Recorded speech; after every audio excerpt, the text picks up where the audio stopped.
So it's time to get out your little cameras that make phone calls again and do some questions here, and then we're going to pose the questions to our panelists. And if you have a question directed to a particular panelist, then go ahead and put their name up there somewhere so we can see what that is. And I don't know if we anticipated how we were going to do this without a wireless mic, but we're going to do the best we can with what we got. So let's see what kind of questions are coming in here. And what is the uptake of living shorelines by contractors, builders, developers? Are they starting to use this kind of thing as new homes are built on the shoreline and homes are retrofitted, as happens so much where people tear down the old homes and build new ones? A lot of development on the shoreline in Sarasota. So I'm thinking, Armando, that might be going to you, man. Yes. Well, can you hear me? Yes. Yeah. So, yes, this fact has been developed a course for marine contractors to move into training and to have to do more living shorelines. So I'm not going to say that everybody's on board, but there's a lot of people getting into this, you know, going more natural habitats. I'm not going to shout in my moving to more natural habitats, using more native plants. So yes, so there's been switch. We need to see more of that. So, but yeah, it is happening, and there's resources for people. Developers, marine contractors as well, people doing the maintenance as well, the monitoring of all these programs, so yes. Okay, here's a question, and this could be anyone who wants to jump into it. What partnerships surprised you the most in your projects? What was your unexpected success?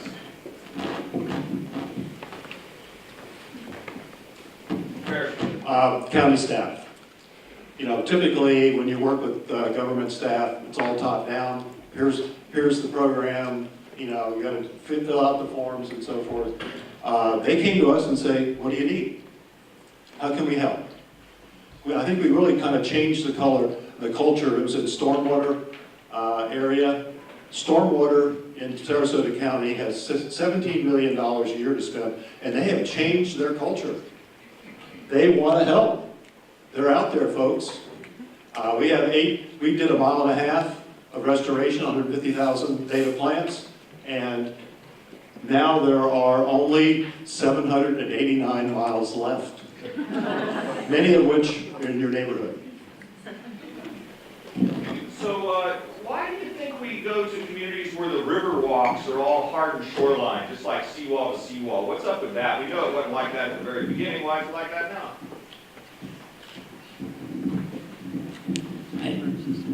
I think we haven't really changed our mental image of what is attractive and what's easy to maintain. And so I think the challenge, while we are making some progress with contractors, perhaps with training and so on, I don't think we've as individuals and as property owners come to the realization that this too, a living shoreline with plants, is beautiful. You know, an awful lot of people think of those as weeds. And I think we need to change what we consider beautiful. And I also think there's a misconception of what is good for you and will protect you. When you see the big wall, concrete wall, people think that that's going to protect my property better than a bunch of plants, and it's all the way around. So I think it's a misconception, and also just domino effect. Somebody put a seawall, and seawalls, in some cases you need them. I'm not going to say seawalls are totally bad. In some cases you have to have a seawall because of the way proper you are. In most cases you don't, and seawalls actually enhance erosion and transfer it to the people next door. So when you see a seawall, it's a domino effect. You see then another one and another one. So again, it's just lack of understanding and misconceptions. Thank you, Armando. Hey, Harrison, you know, you talked about this all starting in the neighborhood. So anybody, maybe you have an idea or somebody else, how many neighborhoods in Sarasota County have shorelines where they could go out and do a project like you did in South Bend? Well, we have 5.5 miles of shoreline along Lemon Bay. And there's many more miles. You have the experts are here on Sarasota and Sarasota Bay. But let me just say this about Lemon Bay. There's been over $1 billion spent on cleaning up Sarasota and Little Sarasota Bay over the last 50 years. There's been almost nothing spent on Lemon Bay. We need to focus on that. Right, so now we got to figure out what those gaps are, those places in between. And something to remember is that we're all connected to the watershed. We're all connected to the Gulf. So even if I don't live at the shoreline, I impact what's happening in the water. So even if I'm far removed, that water will eventually make it to the Gulf. So changes in your landscape, even if you don't have frontline property, waterfront property, you can make big changes as well. Anybody involve youth in your restoration efforts, your cleanup efforts, your shoreline stuff? Are youth engaged in this? Okay, I see all the heads nodding and bobbing. We're a pretty old community. You're young at heart, Bill. We had 25 people who planted 3,000 plants, and nobody was under 65. You're young at heart, man. We've had Girl Scouts and other young people, kids that are family members and so forth. Melissa, a question for you. How long did it take you to become such an awesome drone pilot? How many years have I been flying? And it took, like I said, 6 months before my hands stopped shaking. But legally, when you fly a drone, what you guys don't know is you always have to have your drone in visual line of sight. You can only fly it with 400 feet up in the air legally.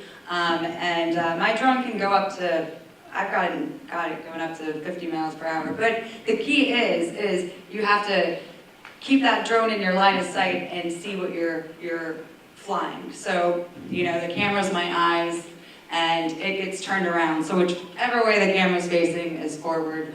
But I've captured a lot of amazing stuff. And when you talk about restoration, I just want to give you all kudos up here for, you know, talking about, you know, fertilizer is bad and the native habitats and you know, what the work we're doing in the community. I know that the red tide was a big thing. And the one thing that you guys didn't see that I saw up in the sky was how big of an effect we had, how that's going to affect our ecosystem. And I got to go out there and see the little fish that died, that you guys didn't see, that didn't wash up, that went down to the bottom. It was devastating, you know, and every little bit, any little thing that you guys can do matters. And, you know, there's blackout periods for fertilizer, so just get educated, you know, and read up on water quality and just simple practices, and I think that that's the best advice I can give. I hear somebody speak away. Hey Armando, since you got the mic, do you think a vertical oyster garden is fill? Do you see that as fill? Can you repeat the question? Yeah, a vertical oyster garden. You know, I'm thinking that they're thinking of like along a seawall. You know, Jack talked about how the state and the county laws in the city prohibit you. Do you see that as fill, or do you see that as something else? No, I think that's a good idea. I mean, in oysters, we lose a lot of oyster beds, and critical organism for us in terms of water quality. One oyster can pump to like 50 gallons per day. So talking about improving your water quality. So if you can do that as well, and we have resources, we have information about how can you do that as well. In terms of permitting, there might be some difficulties, but you can get in there. So yeah, so I see that's something that people can do to enhance their seawalls, definitely. Yeah, this other question kind of relates to that. And why are the city and the county averse to adding things to preserve shorelines like natural shell and stuff when, gosh, the entire bayfront Sarasota was, you know, backfill from dredging out of the bay?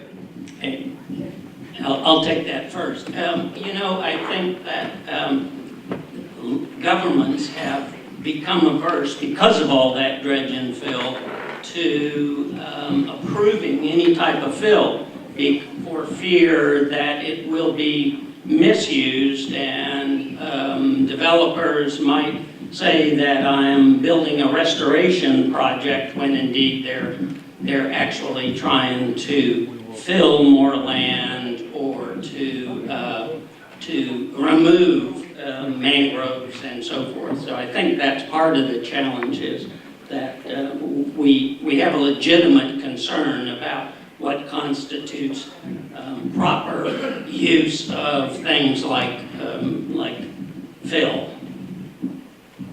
All right, we're going to do one more question.